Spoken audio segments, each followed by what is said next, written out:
À l'approche des élections législatives en Allemagne, l'AfD, la droite nationaliste, profite d'une petite poussée dans les sondages et d'un tassement du parti d'Angela Merkel. Le parti intensifie ces derniers jours sa campagne contre l'immigration et les musulmans.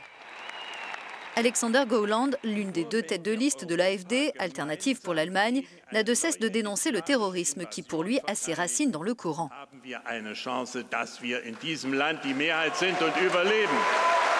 Le parti multiplie les provocations. La campagne a été rythmée par les polémiques. Björn Höcke, à la tête de l'AfD dans l'État fédéral de Thuringe, s'est attiré les critiques de la classe politique en déplorant l'existence du mémorial de Berlin sur l'Holocauste, considéré selon lui comme un mémorial de la honte. Sur ses affiches, burqa, on préfère les bikinis, l'AfD expose ouvertement des messages anti-musulmans. Dans son programme électoral, l'AfD réclame l'immédiate fermeture des frontières pour stopper l'immigration de masse. Depuis le début de la crise des réfugiés en 2015, le parti est devenu de plus en plus islamophobe selon les spécialistes.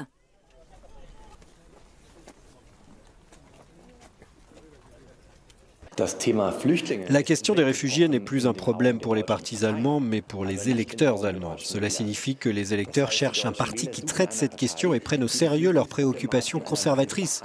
Et il n'y a que deux partis qui le font, la CSU, mais elle n'existe qu'en Bavière, et l'AfD dans l'ensemble de l'Allemagne. Mais cela ne suffit pas pour expliquer le succès du parti, crédité de 10 à 12% dans les sondages.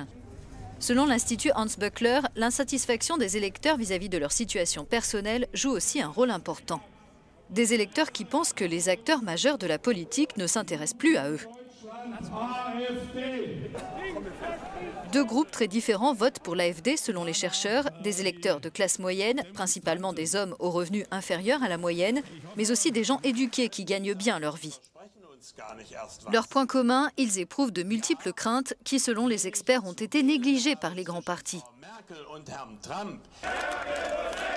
L'AfD se voit au moins en troisième homme du scrutin. Son objectif, se positionner dès le 24 septembre pour remporter la chancellerie en 2021.